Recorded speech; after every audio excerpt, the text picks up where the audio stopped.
So this is the third part in the Hamburg trilogy, what a lot of people call the lesbian trilogy, but this has seemed to be a little bit more for the men in the audience. It's called Twins of Evil.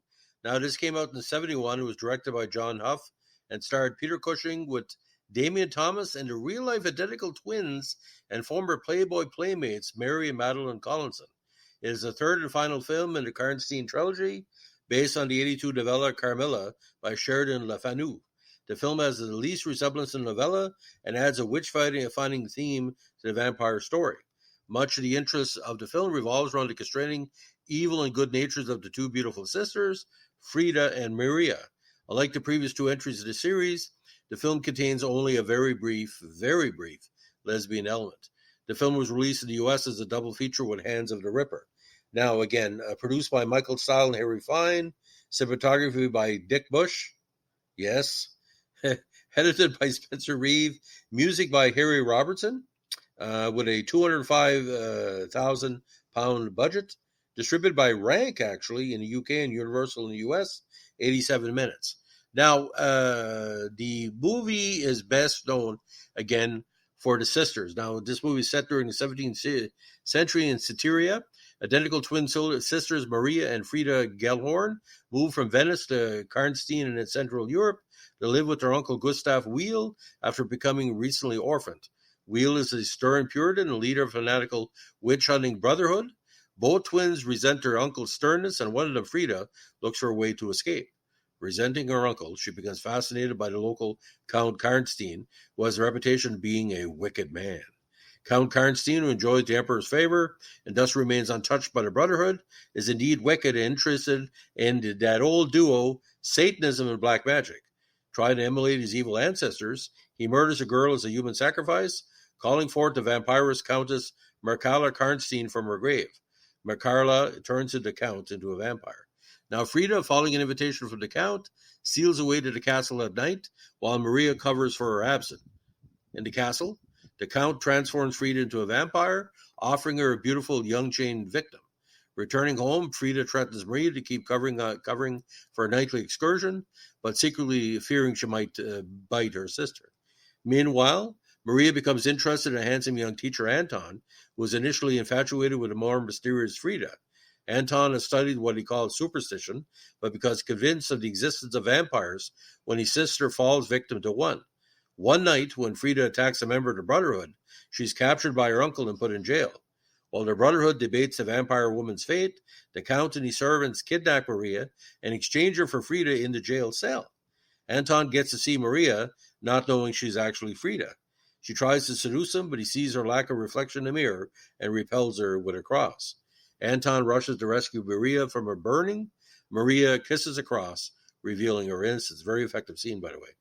Now, we'll listen to Anton's advice on hunting vampires, and the two men lead the Brotherhood and the villagers to Castle Karnstein to destroy the Count. The Count and Frida attempt to flee, but they are surprised by Wheel. Wheel captures Frida and decapitates her, which harkens back to the first movie. The Count captures Maria, but the Wheel appears with an axe. Wheel challenges the Count and is killed. Anton seizes a chance and pierces the Count's heart with a spear. Maria and Anton reunite while Karnstein crumbles to corruption. And a very, very interesting cast, because Marilyn and Madeline Collinson were very, very popular at the time as, the twin Playboy models. Now, Hammer was originally going to make a film called The Vampire Virgins. However, producer Harry Fine saw a Playboy spread involving the Collinson twins and decided to make a film focusing on them. Now, the infamous Ingrid Pitt was again offered a part of Countess Merkala Karnstein, but refused. The same sets from this movie were used for the Vampire Circus movie, which was also popular in that era. Now, Harvey Hall and Kirstine Lindholm appear in all three films of the trilogy, although in different roles in each one. Peter Cushing also played one of the leads in the first, The Vampire Lovers. A part was written for Cushing for the second film, but he dropped out of production due to the illness of his wife. The role, of course, was taken over by Ralph Bates. Luann Peters, who plays a small role in the film, also appeared in the second film, Lust for a Vampire, as did Judy Matheson. Now, the original film, including a short scene later cut, in which the evil twin approaches her uncle. The scene is out of place as their uncle is busy burning the other sister. Somehow he teleports back home and the evil twin gives him a show. Cut out for American audience and possibly to maintain continuity, the original scene was aired on public television in the 1980s. Now, music and film was devised by British composer Harry Robinson, who already produced the soundtrack for The Vampire Lovers. Now, film critic Leonard Maltin gave the film a passing grade of 2.5 stars, calling it engaging and inspired in the use of the Collison twins. A.H. Wheeler wrote in the New York Times that the Collison twins made the film interesting, but the rest of the costume crew hardly give Twins of Evil a good name. Now, 1 year after its release, Robert L. Jerome observed, the film is done with Hammer's obvious care for details and a sobriety which creates the proper mood of unexpected evil in attractive, tranquil surroundings, whatever that means. Now, a novelization of the film was written by Shane Hudson and published by Arrow Publishing in association with Hammer and Random House in 2011. The book contains an introduction by the film's director, John Huff. The film was adapted into an 18-page comic strip for the January-February 77 issue of the magazine House of Hammer, published by General Book Distribution. It was drawn by Blas Gallego from a script by Chris Lauder. The cover of the issue featured a painting by Brian Lewis based on imagery from the film. And of course, Australian indie rock band Turnstile used a sample of Karnstein summoning Satan in their song Winter Rodeo in 1999. Now, if you're a Playboy completist, obviously you want to know what the twins look like. Very beautiful young ladies. I saw them nude before I saw them in this movie.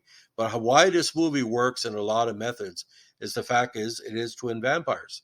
How often do you see this? And they're pretty well identical twins. But like I said, Peter Cushing back in a role that he was supposed to play in the second movie or close to it is quite interesting. So for most people, Twins of Evil gets about 2.5 stars, which means 1.5 stars for each twin because they're the best thing in the movie.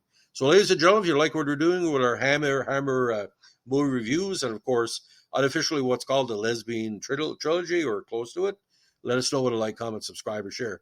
And don't forget, requests are always appreciated and always, always, always highly considered. Bye.